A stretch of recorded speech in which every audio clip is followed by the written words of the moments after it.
moderating today's event. Linda Amrou serves as Program Officer at Columbia Global Centers in New York, where she is responsible for establishing programming that fosters a dynamic atmosphere of global intellectual inquiry and impact both on campus and with the centers worldwide. Most recently, this included the launch of Columbia University's Scholarship for Displaced Students. Linda has been an indispensable core member of our team at the Global Centers that organizes the Committee on Forced Migration. Linda is also an internationally recognized attorney who practiced immigration law in New York City, largely serving Latino and Yemeni clients at the height of Trump administration's travel ban. Linda's expertise in the field of immigration and curator of forced migration-based programming at Columbia make her the perfect host for today's program. Before I turn it over to Linda to introduce the speakers more fully, I would like to say a few words about the Committee on Forced Migration. The committee is an initiative of Columbia Global Centers, led by Professor Safwan Masri, the Executive Vice President for Global Centers and Global Development. Columbia Global Centers works within countries that host large numbers of refugees, including in cities such as Amman, Istanbul, Nairobi, and Tunis, and in Latin America. In response to the pressing challenges posed by the pandemic and forced migration, the Global Centers established the Committee on Forced Migration in 2018 to address this combined crisis. The committee brings together 50+ faculty from across Columbia's schools and affiliates who work on forced migration, as well as those who desire to create multidisciplinary, academic, and practical solutions to the crisis. This initiative is one of a number of forced migration-related activities that Global Center supports, including the Columbia University Scholarship for Displaced Students, the Amman Mellon Foundation Global Center's Fellowship Program for Emerging Displaced Scholars, the New University in Exile Consortium, and a number of regionally focused forced migration-related programming hosted by our individual global centers. The goal of the Committee on Forced Migration is to maximize Columbia's ability to provide an institution-wide program and platform to engage, support, and share information across Columbia's community of faculty, students, and staff. We also hope to act as a convener to bring together the world's thought leaders around global migration. Today is the 12th event in a year-long online series entitled Forced Migration in a Post-Pandemic World. Events in our series feature eminent Columbia and external experts and voices from the front lines, as well represented in today's panelists. So I'd like to thank you for joining us for this event, and I turn it over to Linda. Thank you, Kian, and thank you to our global audience for tuning into our important program today on migrant children and their families. During my time as an immigration attorney, I saw firsthand the immediate and long-lasting impact of family separation policies, both new and decades old, that were amplified by the work of human rights observers' documentation efforts at the border. The migrants' hopes have always been tempered by the harsh realities of a broken system, but yet there was an implied promise that President Biden's administration would allow for a long-awaited reprieve from the constant fear. Some even hoped the new administration would welcome them.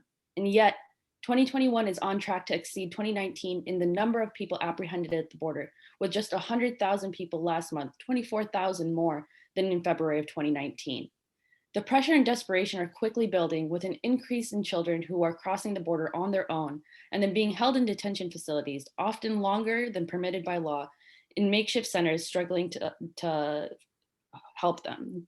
With the decades-long crisis reaching new levels on both sides of the border with no signs of abating, this topic is more important than ever. We at the Committee on Forced Migration and our incredible partners at the Columbia Global Centers Rio are honored to have a panel of distinguished scholars with us today to help us wade through the history as well as the nuanced and ever-changing impact of the current situation at the US-Mexico border. As a matter of introduction, Fanny Garcia is an award-winning Honduran-American oral historian contributing work to Central American studies. Her work exists at the intersection of immigration justice and applied oral history in that it seeks to first and foremost serve the community from where it emerges. In all aspects of her work, she challenges immigrant stories of deficit and victimization by promoting the exploration of complex life histories where humor, joy, and agency also exist. She also holds a Bachelor's of Arts degree in English from the UCLA and a Master of Art in Oral History from Columbia University.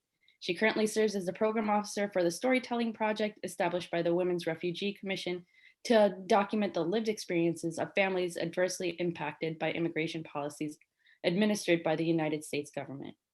Gabrielle Oliveira is assistant professor of education at the Lynch School at Boston College. She received her BA in her native Brazil, a Master's of International Relations at Columbia SIPA, and a PhD in anthropology and education from Teachers College.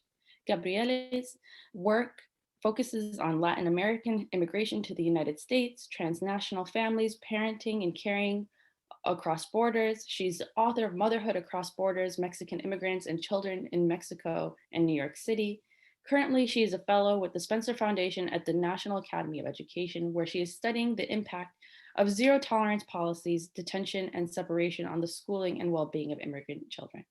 And finally, Nara Milanich is a professor of Latin American history at Barnard College at Columbia University, where she teaches and researches the history of family, childhood, reproduction, gender, and law. Milanich has volunteered as a translator and legal assistant for Central American mothers and children incarcerated in the US's largest immigration detention center located in Texas. She teaches a class on the history and politics of Central American asylum that is organized around a collaboration with migrant rights organizations. She's the incoming director of the Center for Mexican and Central American Studies at Columbia University, and we're honored to have her and our other panelists here today. We'll begin with Professor Milanich. Thank you, and over to you, Nara. Thank you so much, everyone. Thanks to the Global Centers and the Committee on Forced Migration, as well as my fellow panelists. I want to begin by very briefly framing this panel and how we're going to proceed. So in recent years, the US-Mexico border, of course, seems to recur repeatedly in the news. It takes over the headlines, crisis, surge, right? From the right wing, we hear about illegals pouring over the border. From more mainstream sources, we hear about children in cages and family separation. And then, of course, the issue disappears, only to recur again a few weeks or months or years later. And of course, this story seems to feature a striking set of protagonists, namely families as well as children, and particularly unaccompanied children, primarily from Central America, which we'll talk about momentarily. So just last month, we were confronted with news of yet another surge, right, of border facilities overwhelmed. And of course, what's different now than during the last surge is that we have a different presidential administration in the United States, the Trump administration, which of course built much of its profile around harsh border enforcement, around frankly xenophobic discourses, is no more. That administration is no more. It has been replaced, of course, by a different administration, which at least in theory has struck a different tone at the border. Although it has abolished some Trump policies, but as Linda mentions, it has quietly kept others. And yet, while we have this change of administration, the headlines themselves seem to recur. So what is happening and why? Why is this happening? So I want to give a very brief, big picture overview in my brief remarks. How many people are arriving? Who are they? Why are they coming? Is there in fact a crisis? And if so, what kind of crisis? But of course, migration isn't just about statistics or policies. It is above all about human beings. And so all of the panelists here today are involved in research as well as advocacy work with immigration issues. Gabrielle is, of course, an ethnographer. Fanny and I are working on an oral history project together. We volunteered at an ICE detention facility for mothers and children. So from the other two panelists, I think you're going to hear more about the human dimensions of this issue. But for my remarks, I want to give you a little bit of context. And because a picture is worth 1,000 words, I want to start with 2 slides, and then I'm going to stop sharing my screen, but I want to start with this initial slide for you. Here we go. So this is a slide that puts, I think, the crisis in context. This is a graph showing migrant apprehensions, which means people taken into custody at the US-Mexico border over the long haul, not just the last few weeks, the last few months, or even the last few years, but over the last 60 or more years. So as you can see, a very interesting thing happens when you expand your historical perspective and you put the last, again, 2 or 3 or 5 or 6 years into a longer term historical perspective. We can see how these little blue lines, which represent migrant apprehensions from 2012 to 2020, are much smaller than those soaring black bars from the 1990s and early 2000s and even the 1980s. So what we can see here is that in the overall trend, while of course, the little blue bars from year to year or month to month go up and down, sometimes quite dramatically, nevertheless, they are dwarfed by several orders of magnitude by earlier numbers of migrant apprehensions. So this is the graph that I want you to keep in your head as we are talking here today and as we think about this idea of a crisis. A couple of additional comments about this graph. Here we can see, well, actually you can't see, but I will add that historically Mexicans accounted for most apprehensions at the border. But in fact, apprehensions of Mexicans are a fraction of what they were even a couple of decades ago. In fact, in recent years, more Mexicans have left the United States than have sought to enter. And so this leads us to a second major question, namely, who is coming? If not Mexicans, then who? In a nutshell, we have witnessed an increasing proportion of Central Americans, specifically from the so-called Northern Triangle of Central America, namely Guatemala, El Salvador, and Honduras. A second characteristic that I want to point out, and I'm going to show this momentarily, and then I will stop sharing my screen. The second characteristic I want to point out is not just a shift in nationality, but also a shift in the demographic profile of migrants, namely in relation to their gender and their age.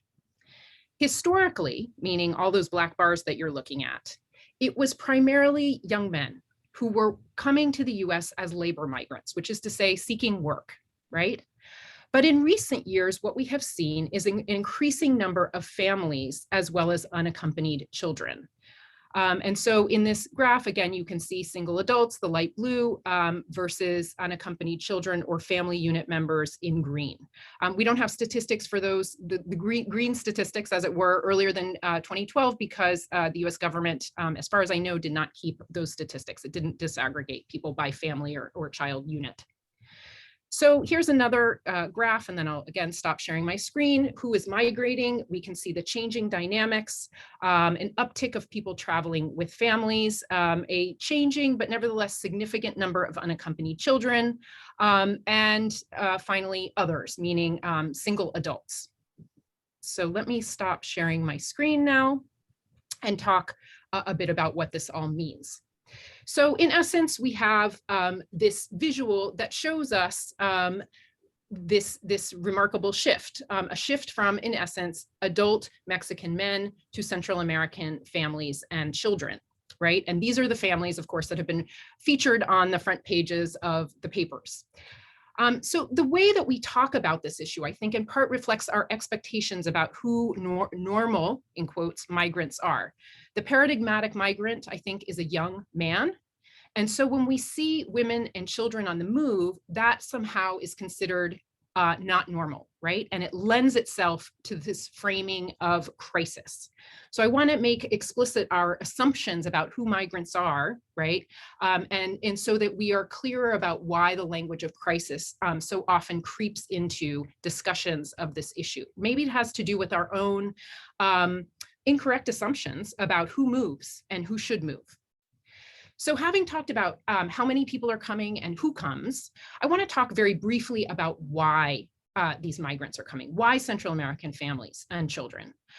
Very briefly, those reasons for migration, or some of them are very predictable: poverty, the impossibility of surviving and thriving amidst precarity and deprivation, climate change, which has exacerbated in recent years, has made it even more difficult for rural peoples to eke out a living. Central America has been hit by not one, but two major hurricanes in the last year. And of course, COVID has devastated livelihoods in Central America, as it has across the hemisphere. Another set of reasons involve violence and insecurity in the region. The communities in the Northern Triangle are plagued by gang-related violence. Criminal groups have taken over poor neighborhoods. They extort, they threaten, they kill. These countries have some of the highest homicide rates in the world and also some of the highest femicide rates specifically. And here we would also need to be remiss if we didn't point to gender-based violence as a major root cause of migration out of the region. Women fleeing violence at the hands of domestic partners. So these families and children present a clear set of challenges for immigration enforcement. They present logistical challenges in the first instance. Of course, the Border Patrol and the border sort of juggernaut is really not equipped to deal with children, specifically vulnerable populations, right? So in the first instance, these migrants represent a logistical challenge. They also represent, I think, a political challenge. Kids in cages is a bad optic, right? And so that lends itself also to a lot of heat around this issue. And again, it lends itself to this language of crisis. And finally, I think this population presents a legal challenge to US immigration enforcement. So to put it very bluntly, if your preference as an administration is quick expulsion, then this population is more difficult to expel. What do I mean by that? Very briefly, I won't go into details, but it is harder for various reasons to legally expel Central Americans than Mexicans. It is also somewhat harder to expel children, or another way of putting that is migrant children enjoy certain rights that adults do not. For example, they can't be detained indefinitely. And so at least in theory, practice is often another issue, but in theory, these migrants are more difficult to expel. They are also very often asking for asylum, right? So they are seeking entry into the United States through a particular legal channel, namely asylum. And asylum in turn, again, at least in theory, if not in practice, accords certain rights and protections under national and international law. So for all those reasons, they are a problem, a challenge, because this population, because they are more difficult to summarily deport than, for example, historically young Mexican adult men were. So part of the story of the last 4 years is Trump's dogged attempt to chip away at the right to asylum, at the rights that children enjoy to, for example, not be detained indefinitely. The Trump administration introduced a whole slew of changes to law and policy in an effort to curtail those rights. The other story to tell about the last 4 years is not just attacks on asylum, but the implementation of a whole series of policies designed to deter people from coming to the border in the first place.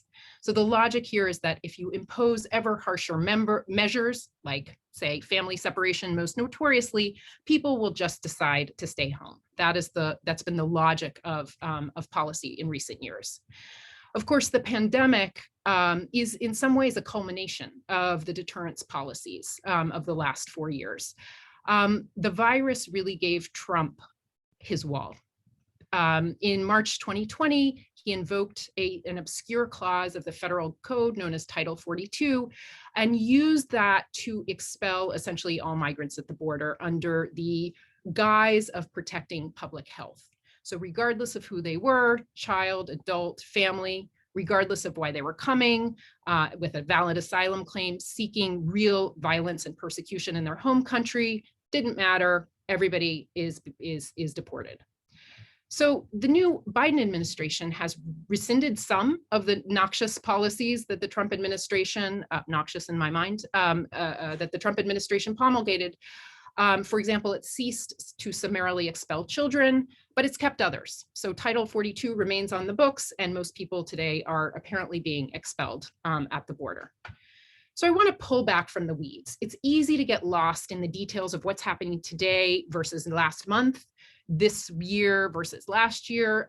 There have been 1,000, changes to law and policy in recent years, and it's easy to get lost in the trees. So I want to pull back and just make a couple brief remarks and then turn it over to my fellow panelists and give you a sense maybe of the forest. So US policymakers and the media are obsessed with what happens at the US-Mexico border, who arrives, what happens to them when they arrive. And most of the public conversation on this population focus of Central American asylum seekers focuses on US law, US enforcement of its border policies. And this is because we like to think that US border policy is the main determinant of who comes and how many people come and when they come, right? This is the sort of fundamental, unspoken, I think, premise of a lot of public discourse, that it is US policy that ultimately determines who leaves and why or when.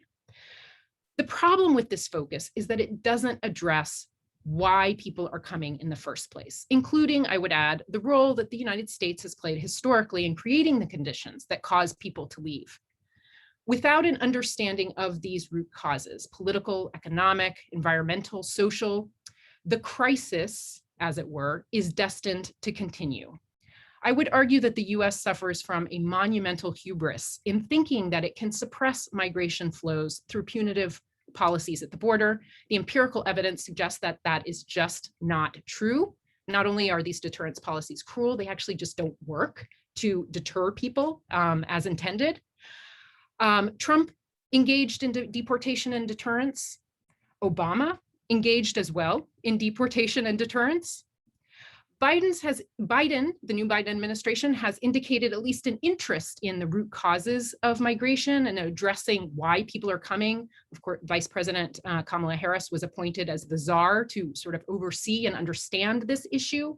I think it remains to be seen. It's an open question of where we're going to go with this, if this new administration will hew to this newfound interest. And I have more comments about the whole language of crisis and the framing of this crisis as a specifically humanitarian crisis, but I want to stop talking and pass the rectangle to my fellow panelists. Thank you very much. Thank you, Nara. Over to you, Gabrielle. Hi, everybody. Thank you for being here. Thank you for the invitation. Thank you, Linda, for moderating this and giving us this, great introduction. It's really happy to be here and learn from, my fellow panelists. What an honor to be able to do this. So thank you. And the great thing about speaking right after Professor Milanich is that I don't have to talk about, this larger overview, which was incredible. And I think very important for a lot of people to know. I wish, all the media outlets would just listen to what you just had to say before writing up the news on what's happening. It's so important.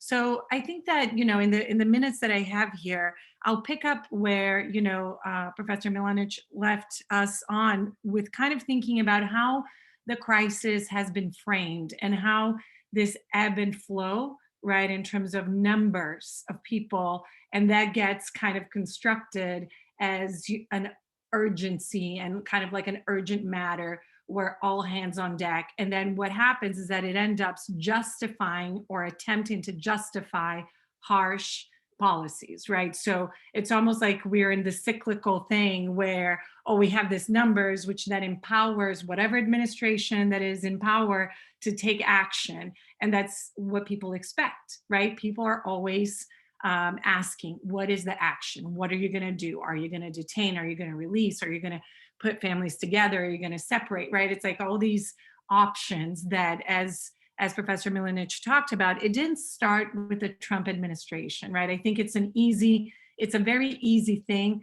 to get stuck on the last 4 years and then talk about the wreck of the last 4 years without, and especially coming from a historian here, kind of contextualizing for us how that has been on the DNA of this country, right? This idea of separating, taking, excluding, deporting, deciding who comes in and who leaves, right? This type of politics of existence. So I would add here that, why people leave.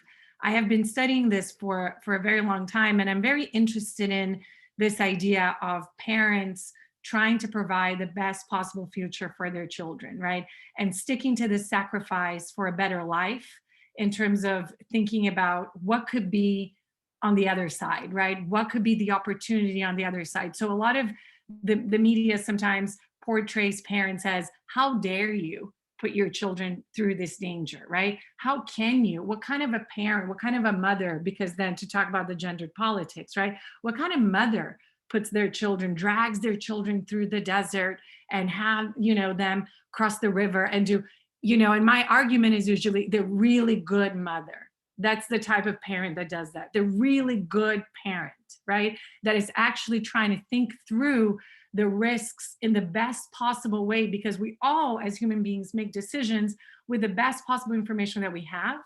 And then we're always trying to weigh in the risks and rewards of what we're going to do next, right? And the fact, of this idea that nobody puts a baby on a boat where the waters are worse than the land that you are, right? I think I read this, I forget who it is, so if somebody knows who that quote came from, please drop it in the chat.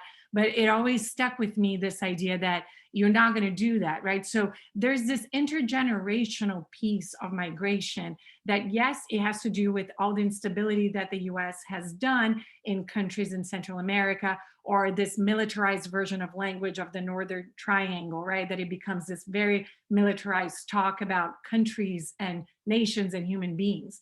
So what's interesting is that, you have families coming from all spaces, right, in Central America. You have actually a huge Brazilian, Venezuelan population also coming through, different socioeconomic backgrounds, right? And now, while, last year, the Brazilians at the border found a way to actually stay in the US while they awaited their judgments, right, because of the MPP, the Migrant Protection Protocol, which had the US had this cooperation with Mexico, which basically said, you hold migrants on your side, and I'm going to decide when and how they're going to come here. However, if you hit the border and you didn't come from a Spanish-speaking country, there is a loophole for you to wait, for judgment on the US side, which then think about the information that traveled back to Brazil in terms of there's a shot, right, to go through. There's a shot to get through going through Mexico. And then when people talk about the surge for this year, we have to think about 2020 in the pandemic and the suppressed demand that happened in 2020. Borders were closed for most of the country. So then when folks are saying, well, it's because Biden is easy on immigrants, right? Biden is letting everybody in. That's not true, right? That's not true, because we've seen the policies, we've seen the number of apprehensions. However, there was a repressed supply, that happened in the last year. And now there's kind of the hope of every time there's a new administration, there's that sense of hope. And that's the connection with this idea of a better life and a better future, which is connected to families, right? To trying to figure that out in terms of what happens. So the last bit here that I'll talk to you all about is, I find the care narrative very compelling for parents and caregivers who are traveling as a family, right? So I think it's an easy way to plaster, brown and black bodies on the front page of newspapers that are children and women, and to prey on them as vulnerable populations that don't have any agency or any stories to tell, but they're portrayed, in that way.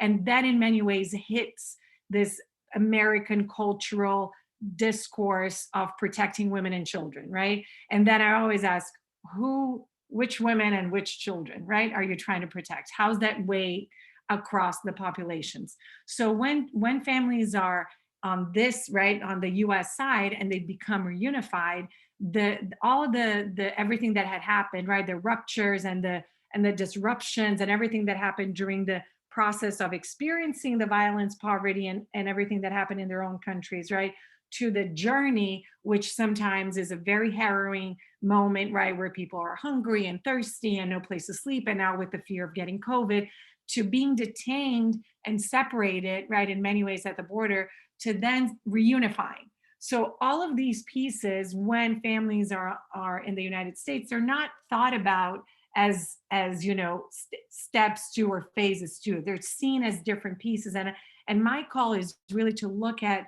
when families are here, what is the role and what kind of supports schools, teachers, counselors, and the government owes, right, these families for everything that has happened, throughout that journey. So I think it's really important to think through the narratives of families, listen deeply to the reasoning, right? And to what is happening. But at the same time, I always say that to whenever I'm talking, families don't have to be in a position where they have to convince anybody of the quote unquote tragedy that they have experienced, right? This is their everyday life. And as any human being, migration is as basic as drinking water, sleeping, and moving. So mobility, it's not a factor of this moment that we're living right now. We just have a lot of surveillance and a lot of other mechanisms that show us, right, what is happening in the world in a very huge way. So the last thing that I'll say is, in my work in schools in the United States with children who were separated from their parents and reunified, under the 2018 version, right, of family separation, as Professor Milanich pointed out, it's not the first time, is how eloquent and incredible their narratives are at 5 and 6 years old, right? Sometimes 3 and 4, talking about green cards, lawyers, and the border and detention and border patrol, and all the resources, right? Verbal resources, oral resources, literacy resources that they carry. And what happens when they're here is that teachers and schools get nervous about engaging with that. Feels like taboo. Feels like this politicized funds of knowledge, right, that children bring is something that they can't interact with. And my call is to, once we have children here and they're in this space in the United States, we have to think constructively with their stories and allow for space for that to be heard, because it's an entire generation that is experiencing this. And if we don't think about this collective experience as a supporting space, right, we're missing out on learning, and we're also missing out on healing. So it's something that we have to think about, that yes, the plight of migrant families and children, but we owe migrant families and children the space, the support, and the means to make it work once they're here. So I'll stop here and hand it over to Fanny. Thank you. Thank you so much, Gabrielle. And Fanny, over to you. Yes, thank you, Gabrielle. What you mentioned was so particularly important to the work that Professor Milanich and I have partnered to do for the past 2 or 3 years, but it ramped up during the pandemic, ironically. And that is an oral history project called Separated in Oral History, which has been conducted in partnership with Barnard College and the Women's Refugee Commission to document the life histories of individuals adversely impacted by immigration policies at the US-Mexico border. And since September 2021, we have conducted 19 interviews with parents separated from their children at the border. And we have also conducted 1 interview with a child who was 15 years old at the time of separation, but is now 18 years old. And due to the pandemic, the interviews were conducted and recorded via telephone. And because we conducted life history interviews, we began at the beginning of each person's life and gained insight into who they were as people and how the experiences that they had had throughout their lives shaped the reason why they chose migration as the only recourse for changing the trajectory of their lives. During the interviews, the narrators expressed a desire to be seen first as human beings, as fathers and mothers, hermanos y hermanas, daughters and sons, tíos y tías, doing everyday things, raising families, dancing, chasing after the chickens in their patio, enjoying their country's tropical fruits, acknowledging their elders, living mundane and ordinary lives, not unlike all of us, everyone. And yes, they wanted to be acknowledged as people who were harmed by a cruel immigration system in the US. They see themselves as people with dignity who were unnecessarily harmed and humiliated and punished for making an attempt at grasping at hope. One of the first people that I interviewed for the project was Carlos from Guatemala, who was 50 years old when I spoke with him, but in his early 50s when he immigrated for the second time to the United States. The second time he immigrated was with his 10-year-old son. He spoke to me about generations of family who had lived on the same land for generations, but that climate change and specifically drought in recent years had made it impossible to grow food and feed his family. And he said in Spanish, aquí en el mismo municipio nací y aquí estoy en mi comunidad. Es una comunidad, una aldea que se llama Vega de Muerto. Aquí estamos en el mismo lugar donde yo nací y aquí estoy y toda mi familia. Aquí están y no se han movido de otro lugar. So with this quote, he tells me, I've lived in this community in this aldea called Vega de Muerto with my entire family. No one has left. Everyone has stayed here. No one has had a reason to move until what he describes as a phenomena called el corredor seco, where he says, no ha llovido pues, por la gracia de Dios ha habido lluvia por los años pasado atrás, pero hace 3 años atrás aquí en Guatemala no llovió. Y sí ha llovido un poquitín, pero todo el producto que uno cosecha, la gente, lo que sembraron, no se cosecha nada. Porque no hubo lluvia, todas las siembras se murieron, no hay agua. He says, because of el corredor seco, the dry corridor that they say is at a level in my country and is affecting the communities, the aldeas and caseríos throughout this municipality. It has not rained here. Right now, thanks to God, there is rain. I talked to him around the time that that the hurricanes had brought some rain to the area. How ironic, right? That a major catastrophe brings some relief. And so he says, but all the products that one harvests and that one grows has not yielded any crop because there was no rain. All the things that we planted died. There is no water. He lives in el departamento de Quiché in the eastern part of Guatemala, which is what makes up part of the dry corridor in that area. Another person that I interviewed for the project is Leticia, the 30-year-old mom of the young son. This is the pair that we interviewed. We interviewed mom and son who were separated at the border. And she identifies as Maya. And she, at one point, used to speak Quichel until she was bullied and intimidated into choosing only Spanish as her primary language. She agreed to participate in the project porque, she said in Spanish, ya no quisiera que esto volviera a repetirse más. O sea, especialmente con mi gente, con las gentes de otros países.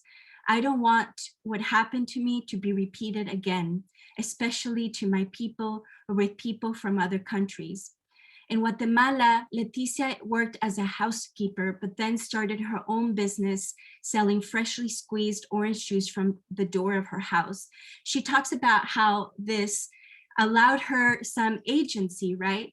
To be able to buy oranges, squeeze them, sell them.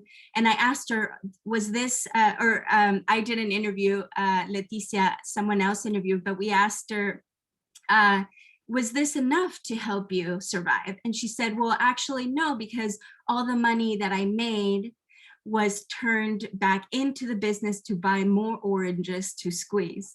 So she had a bit of an enterprise here, you know, and she found different ways to make money for herself and for her son before she decided ultimately that migration was the only way to get out of her economic situation. However, the primary reason and the force that pushed her out was when she and her son started to be harassed by gangs. And she says in Spanish, como un año estuvieron molestándonos. Cuando mi hijo cumplió 14 años, las maras empiezan como a empoderarse más de los niños. So when her son turned 14 years old, the gangs started to become more confident about harassing her, and telling her that she needed to turn over her son to join the gang, to become affiliated with the gang. And this really scared her. This was her only son. She's a single mother.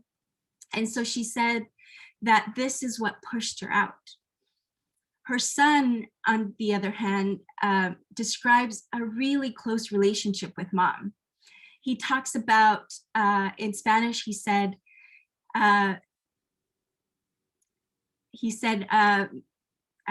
papá de padre, mi mamá lo tomó y ella se volvió como padre y madre para mí, y ella fue lo que me daba el apoyo a mí para que no me sintiera tan solo y estuviera preguntando por él, por mi padre, sino que ella decidió tomar ese papel. So the son tells us, I didn't grow up without a father. My mom became mother and son for me. And so this has really bonded mother and son together. And during the course of the interview, I wanted to know who he was as a kid, right? He was only 15 years old when he was separated, when he and his mother decided to immigrate and then was separated at the border. And he talks about liking things that every American child loves, such as the Fast and the Furious films. And he talks about being really connected to American culture by watching Bob Esponja, which is SpongeBob, and watching cartoons like Tom and Jerry. Both mother and son, they were both interviewed separately, but they both expressed one important key factor in terms of something that Gabrielle mentioned and that Professor Milanich mentioned, which is that we really need to listen to people who have been through this to inform us about how to fix it or how to change it or how to help people that are still coming, and to respond to this cyclical cycle of migration that is occurring. People who leave don't leave until they have to. No one leaves home unless they have to. And in fact, the quote that Gabrielle mentioned during her presentation was from Warsaw, from a poem about refugees. And so, another quote from that poem is, "No one leaves home unless home is the mouth of a shark." And so for these three people that we interviewed, Carlos, Leticia, and her son, the shark was climate change and inability to grow food to feed their families. For Leticia, it was violence against her only son. And so they both mentioned, you need to really listen to us because we're telling you we lived through this, and you need to hear our stories so that those stories can help people that are coming and can help alleviate any fears that people have about what it means to migrate. And also they specifically say that they want to help the US government with contacting people, especially the Biden administration, who wants to reunify families.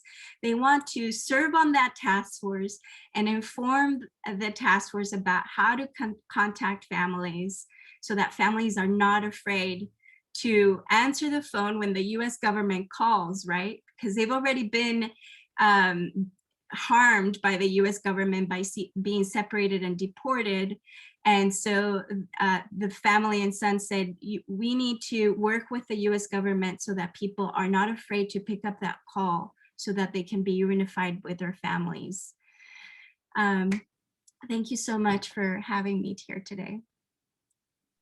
Thank you so much, Fanny, and thank you to everyone for this brilliant discussion. I think that it's so important that we catch all of the nuances of what's going on from the historical point of view to the personal, anecdotal. It gives a real life understanding of what's happening at the border. I wanted to take the moment to encourage all of our participants from around the world to please put your questions for our panelists in the Q&A function at the bottom of your screens. We'll be having Q&A for about the next 10 to 15 minutes, and we'd love to hear from you. But I'd like to start off with a question of my own for everyone. And how do you think that the pandemic has shifted or exacerbated, maybe even, made the situation even more at the forefront at the border. This is for all three of our panelists, but the CFM has really focused this year on the impact of COVID-19 on forced migrants. And this is a particularly vulnerable group, especially the ones that are in detention facilities and close quarters. So I'd love to hear your thoughts on how COVID is impacting this population. I can start. I would say COVID has impacted the population both in exacerbating the root causes of migration, as well as in legitimating new and ever harsher policies on the part of the US government. So it's clear that COVID, I mean, I think we're just starting to do research on this, right? This is the $6 million question that people are working on. I had the opportunity to actually lead a group of students this past summer doing research on COVID conditions in the so-called Northern Triangle of Central America, as advocacy organizations in the United States were working, and actually not just the United States, Mexico and Central America as well, we're trying to understand how COVID was impacting people's decisions to migrate. And it's pretty clear, I think, I think the jury is still out, but it's pretty clear that COVID among poor communities in Central America as elsewhere in the hemisphere has only exacerbated the precarity and deprivation of people's lives, right? And so, if people were migrating before because they're poor, now they're even poorer. Likewise, we know that COVID seems to be exacerbating gender-based violence in particular ways by keeping women enclosed with their abusers. So if women were migrating because of violence before, they're going to do it even more now, right? So COVID is exacerbating those root causes of migration. It's only making it worse. And second, it has justified ever harsher US government enforcement policies. I mentioned Title 42, this code, which essentially says, or not, it's a clause of a code, which essentially says that you're allowed to shut the border down for public health reasons. So this has been invoked by the this was invoked by the Trump administration to shut down the border, which is to say to summarily expel all asylum seekers. Interestingly, of course, people, tons of people go back and forth across the border every day to work, to go to school, to shop, to be tourists, right? That form of migration is allowed, but not asylum seekers, which is of course greatly ironic and also I think gives the lie to the idea that this is actually a public health measure as opposed to an immigration enforcement measure. So Title 42 is probably the best example of how COVID has been used. The virus, in essence, gave Trump his wall. And not only did it give Trump his wall, but Biden has kept that wall in place. He has not yet, to the great chagrin of many immigrant rights activists, has not challenged Title 42, which remains in place and remains a major barrier to people exercising their right to seek asylum. I would just add to that something that occurred to me that, we know that, for example, we have record numbers of Brazilians at the border, and a lot of the Brazilians that are coming their socioeconomic status, as I mentioned, is right, like low middle class, working class. So it differs slightly from, some of the Central American migrants. And I think to this point of COVID, which is when then you find yourself in a country where the managing, right, of that virus is something that seems pretty bleak in terms of the future. If you don't know if you're ever going to get a vaccine, if you don't know if the country's taking that seriously or not, right? The political instability also affected other people in different ways in terms of this may be my only way out. And I think we're going to see versions of that. We're already seeing versions of that in the vaccine tourism, right? Of people with more means kind of doing this other circulation, which is not quite migration, but it's this mobility that, public health, it's not just, the politics, but which country has the sturdiest public health system, and is that a survival move to go someplace else? So, and a lot of the Brazilians that I interview here, where I am in Massachusetts, a lot of them voted for the current president, of Brazil, but feel very disillusioned with what happened and then decided to then flee or leave, the country because of the lack of understanding what the future holds. And Fanny, have you heard through any of your stories or interviews with your clients about how the pandemic has shifted them, or has that not been a part of their narrative just yet? We did talk about it, but most of the people that I interviewed are in rural communities. And so many of them had not experienced like an onslaught of like as compared to the people who were in cities. But they did talk about how that has made it. One narrator in particular works as a taxi driver, for example. So working for him became really hard during the pandemic. He was also, his story was also really interesting because he and his partner had to try to have children 3 times, and she had miscarried. And so the son that he brought with him to migrate to the US was their only child, who was born on her birthday. And so the conversation kind of, we talk about the pandemic in terms of what's happening now and how they're being affected now, but it quickly gravitates toward like the major tragedy in our lives is that our son is still not with us. Yeah. Absolutely. Absolutely. Thank you so much for that. I actually want to go back to you, Gabrielle, because a lot of our listeners today are from South America, and this is open to everyone as well. But how does that differ from Central America or Mexico? Because they are coming through Central America to the Mexican border, but we are seeing a different flow from South America now, especially with what's going on in Colombia and Venezuela. So if you could give a little bit of color, this is open to everyone, but of course, you, Gabrielle, especially, what's different about South America and Brazil more specifically? Yeah, no, that's a great question. I think that in the southern right part, so if you're looking at Brazil, Venezuela, Bolivia, right, and as you mentioned, also what's happening in Colombia right now, what we were seeing up until the pandemic was this kind of south-south migration, right? So a lot of Venezuelans fleeing towards Brazil, Haitians also, post-earthquake started this route, right, towards Brazil.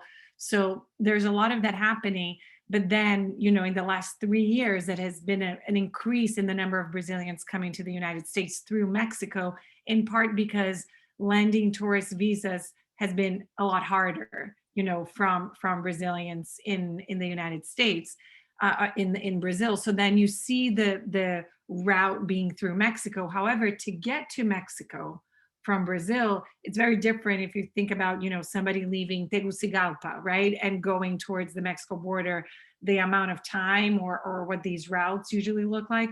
From somebody to leave the south of Brazil, let's say, or even, Sao Paulo, where I'm from, and get to the United States via Mexico, they will usually fly. So you need a ticket, right? You need to buy yourself a plane ticket to get to a first place and then, do the other part. So the difference there is really this, I think it's very rooted in the socioeconomic aspect. A lot of the interviews that I've done with Brazilians at the border in January of 2020, right before the pandemic hit, folks are saying, I'm heavily indebted. I've never had so much debt like I have right now, right? There's I had to sell my car to put my kid into a school, or I have no, if somebody gets sick, it impacts the whole family. So there's a real economic motivation, and Brazil doesn't qualify to the United States as a country with a refugee status, right? So Brazilians that go up to a judge in the United States and try to claim a need for a political refugee status, it's the cases, and Linda, maybe you know this better than I do, but what I hear is that that's usually a much harder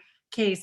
None of the people I've interviewed have been able to win a case to have that status in the United States because of the history of Brazil. So I think that we also have the ebbs and flows of the Southern Hemisphere, right? Lean left, lean right, lean left, lean authoritarian, and this. So there's all of these movements. But I do think that the current president in Brazil, Bolsonaro, aligned himself very specifically with Trump, whether Trump welcomed him or not. He really betted on that.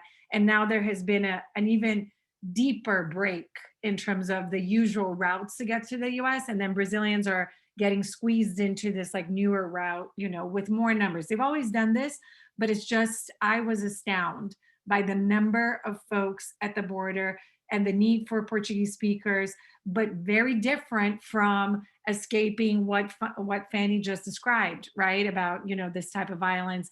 Not to say that Brazilians in Brazil are not experiencing that, but these are not the folks that usually can have the money to make it to Mexico. So I think that's one of the main differences.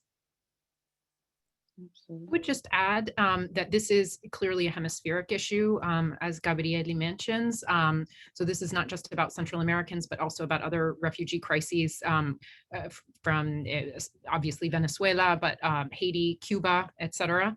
But it's also global in scope, right? So people coming through the U.S.-Mexico border are, primarily from this hemisphere, but there are also, and when Fanny and I worked in the immigration detention center in South Texas, we discovered people from, Afghanistan, Romania, Cameroon, et cetera. So this is really, this is a hemispheric issue, and it has hemispheric dynamics, but it is embedded in a larger global context. And we really see that in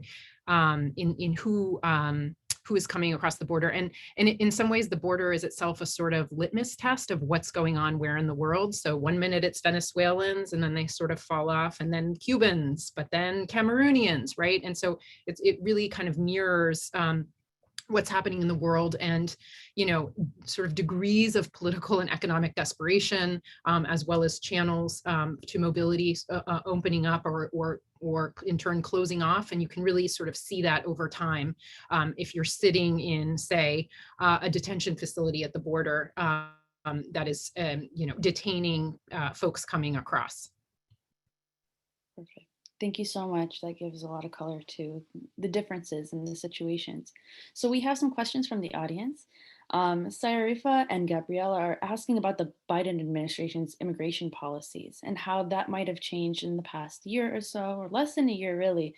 Have you seen differences in those you've been interviewing? Have you seen a different trend in the immigration policy? Of course, we haven't had like a long runway with this administration just yet, but there have been some key changes.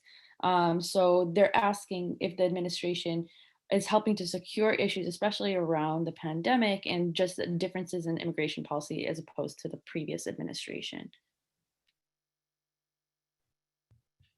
I would say the short answer to that question is it is one of both change and continuity, which is what historians always like to talk about. There's always change, but there's always continuity. As for changes that the Biden administration has implemented, some obvious ones, one that doesn't impact the border, but is, one of Trump's most notorious immigration laws was, of course, the so-called Muslim ban, which has been rescinded. As for changes at the border, he has eliminated the summary deportation of children under this pandemic Title 42. That's really important. The Biden administration has changed a whole series of other policies. For example, one where the US government was going after families who came forward to claim their children, unaccompanied children in US government custody. Not surprisingly, if you go after families who claim their children, many of whom are undocumented, you are going to deter them from coming forward to claim children, and thereby creating a crisis where you have more children in government custody, which is what happened under Trump. Biden has gotten rid of that policy. So those are the so-called migrant protection protocols, the Orwellian name for what is also known as the Remain in Mexico program, which made migrants stay in Mexico as their asylum claims were being heard in the US. That's also been rescinded. So those are some important changes. On the other hand, continuity. Biden, much to the chagrin of immigration rights activists, has essentially retained Title 42. So it continues to exclude, expel, deport many people, perhaps most people coming over. And another sort of major continuity that rights activists have abhorred is the continuing detention of asylum seekers. The US government chooses to detain asylum seekers. And when I say detain, I actually mean jail, right? To put asylum seekers in jail, which, essentially it criminalizes behavior that is protected under national and international law. There's no reason why we need to detain and in jail asylum seekers. But we choose to do that, and in violation of their rights. People can't access legal counsel. They spend months or even years in prison. They lose hope and they sign their deportation papers. So this is a really calculated strategy. That too remains in practice, and people are hoping that the administration wakes up and realizes that it is a violation of law, and not to mention human rights. So there is a kind of mixed bag here. There have been a lot of panels assessing the first 100 days of the Biden administration, which recently passed. And I think that it's a conversation about this mix. That's really the theme. Absolutely. Absolutely. Thank you so much. And I think that what you said at the beginning with your remarks of zooming out and seeing the general trend is really important when we look at the future as well, and pacing ourselves and how we effectuate change. Fanny, there's actually a question for you and about your oral history project and how you're bringing dignity to these stories. So they're not only stories of tragedy, but they're stories of empowerment, they're stories of personality. Can you speak a little bit more about your project and how this is changing, where we can find out more about your work and why you're doing what you're doing at this particular juncture? I think that's at the core of my oral history practice, in that it's my primary motivation to deviate from media portrayals of migrants who are coming to the United States as people who are victims, who are uneducated and poor without any agency.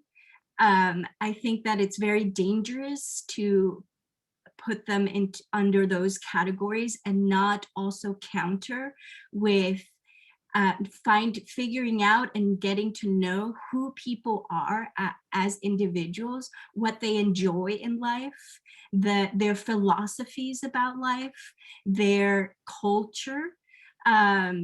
It's very different when we say undocumented immigrants, unaccompanied minors. It's this umbrella term for a whole host of individual personalities and people. And I think in oral history practice and the interviews that we've done a couple of things that have allowed for agency to be explicit or at the forefront in the interviews that we conduct. For example, one of the first things is because the interviews were conducted remotely via telephone, we didn't have the luxury of paper and consent forms, right? So we had to do a verbal consent. And so as part of the verbal consent that we conducted, one question was, why do you want to participate in this project? And many people were able to articulate, I want to participate because I want to tell you my story. I want to be heard. I want to make sure my children know about this. I want to tell the US government that what they did to me was unnecessary. And so this has been a valuable part of establishing an interrelational rapport with the people that we've interviewed that is based on mutual respect and a validation of dignity and resilience and self-assertion. And so it's been a really rewarding process. One example that I'll give you is that one time I interviewed someone and the phone cut out and we couldn't establish contact again, but he called me 2 or 3 days later and said, I want to continue the interview. Can you do it now? And so people want to be heard. And this was very much at the center of the project that we've conducted to make sure that we weren't just listening, but that we were hearing people about who they were, their likes and dislikes. And also because we did the interviews remotely, we got to hear, and we didn't have the luxury of good quality audio where you sit in a room and there's no sounds. We got to interview people as they were sitting outside on their patio or inside their home with their children all around them. And so we could hear activity happening in the home, and we incorporated that into the interview as well. So this is something that that reporters and media don't often get to do, which is spend time with people they interview. In fact, just yesterday, on Saturday, we were in Brooklyn meeting the mother and son that I talked about in my presentation in person, because they're here. They were able to be reunited. And it was so great to spend just 4 or 5 hours with them and getting to know them outside of an interview without having to press record. It was a really valuable experience. And she talked about how she was interviewed by a reporter for a major news company, and she was one of the first people that she met while here in the US when she was reunited with her son and brought back. And she spent weeks and days and weeks with her. And then after the other article was published, the reporter is no longer in that person's life. And so thankfully, with this project, we're able to continue the relationship that we built as part of the interview in many ways. Even if they are remote, we kind of keep in contact every 2 weeks or so, whenever possible. And sometimes they contact us and tell me, why haven't you called me, Fanny? So it's a very, again, a process of engagement and relationship building that we've established. Brilliant. Thank you so much. It's such important work, and I really appreciate that perspective. And I actually wanted to end, we have one last question, and I think it's a good positive note, but someone from our audience, Urbano, is asking how he can contribute, how his own grain of sand to the shifting tides within the immigration policies at the border. How can people contribute in their own way, big or small, to what's happening? I'd love to hear all of your perspectives before we close this out. Do you want to start, or Gabrielle, or you want me to start? Okay. Okay. I love this question, and I think that all panels about immigration issues should end with this question. I have 3 concrete things to say about it.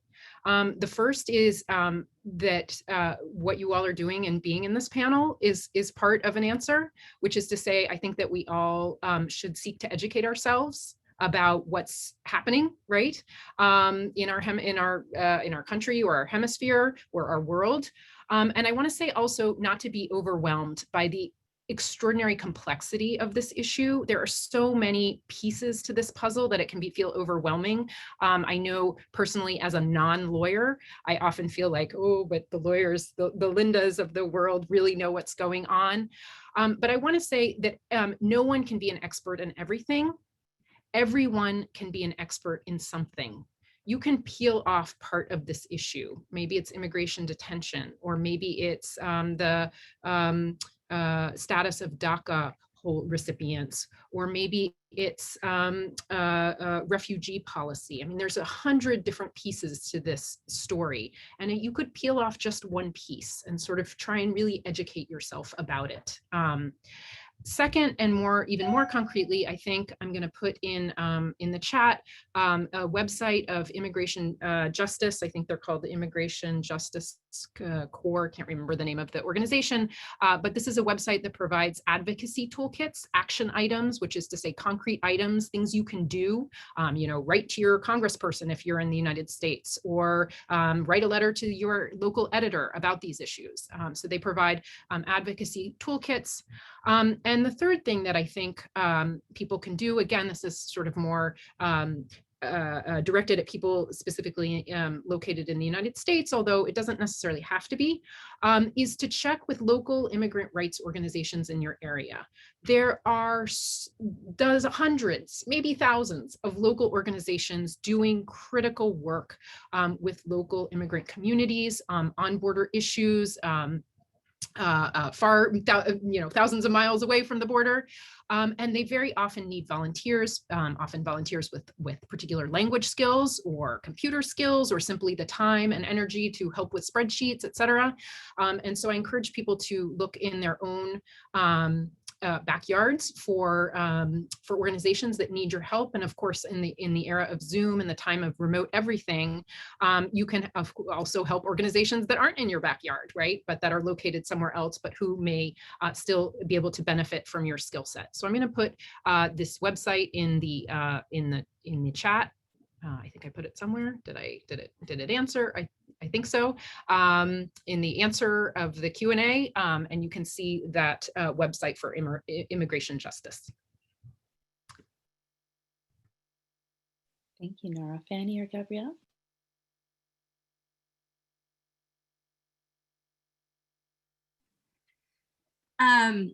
I think it's really important to remain curious to when you hear about families who allow their kids to come to the border alone. You have to ask why. You have to ask why and keep asking why, because it's not a simple answer. And usually it's because it's the last choice. And so I encourage everyone to get curious and to ask more questions about that. I also encourage everyone to ask how we can keep the US government accountable. We talked about all these policies and laws that have inflicted so much state violence on people, that have forced them out. Climate change doesn't just happen. It has humans' hands at its core. And human hands are usually come attached to corporate machines. So we have to get curious about that as well. And we have to hold people accountable. I think what happens a lot of time with immigrant people who come to the US is that we blame them for coming when the blame should be placed somewhere else and the accountability requested of somebody else. And usually that's state inflicted violence and policies that disregard people and focus on business and corporations and politics the most. So we have to continue asking those questions of our governments. Absolutely. I would, I mean, this is absolutely. wonderful. And I love the website. Thank you for sharing that too.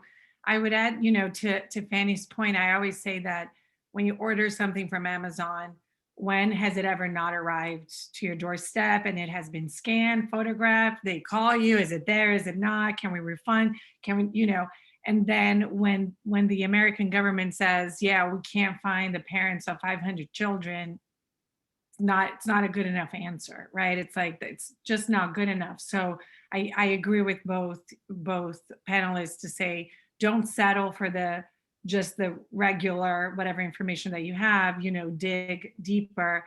And I think that we all, independently of where you are, right? Because I work so closely with schools and districts, I think about, you know, teachers in your classrooms. There will be immigrant children. There will be, you know, children that are speaking different languages. What are you doing to support? Is your vision a deficit vision, right? Towards the children in front of you. If you're a counselor, what do you know about, you know, the background? If you are, you know, a community organizer, it affects all of our professions, regardless of what we do. So I think that looking, you know, broadening the horizon of how that issue, unfortunately, you know, a lot of human beings only take action when it comes close to your, you know, bubble, unfortunately, right? We wish we could do more empathy towards things that are farther away. So if that's the way to go, then look around and that will happen. And I think it's really important to do volunteer work, right? Even if you can donate the money for some organizations that are doing good work, like the example both panelists here, right, that went and did translation and were able to go to the site. If you can't do that, there's so much need for translation, and you don't have to be an accredited translator to do it. You can do that from anywhere. I've been translating, you know, the news on a particular country to help with a case, right? Or join your local, even I live in a suburb of Massachusetts that it's not very diverse, and they created, right, a small league for immigration issues, and it's small, but we write to Congress folks, we do this, and it's like, you can't make that happen by mobilizing and listening to folks. Bring people in to talk, do a Zoom, host a Zoom meeting with an organization where you can bring a lawyer to discuss, or do like you don't have to know, right, as Professor Milanich said. I love this analogy of peeling the onion, like get a piece of it, get the depth, and feel empowered to try to think through it. I love that. I think that's such a great way to move through it. So I'm so appreciative of this space. Thank you. Brilliant. Thank you so much. Thank you so much to all of you for sharing your time and your expertise. Nara, Gabrielle, Fanny, you're moving the needle in ways that we'll only know decades from now, but we appreciate you taking the time this morning to share your thoughts and scholarly advice with our global audience. I'd also like to thank our partners at the Columbia Global Centers in Rio, Director Thomas Trebat, Isabella, Leticia in Rio as well, for putting this together and putting the hours behind the scenes. This is the conclusion of the year-long series for the CFM, but we will be having future programs. Please join our listserv. Please look at the other events that the Columbia Global Centers are having on a variety of themes across the globe, and we look forward to staying in touch with you. There'll also be a recording of this online within the next week or so, and we look forward to seeing you at future events. Thank you, everyone. Have a good day. Thank you. Bye. Bye.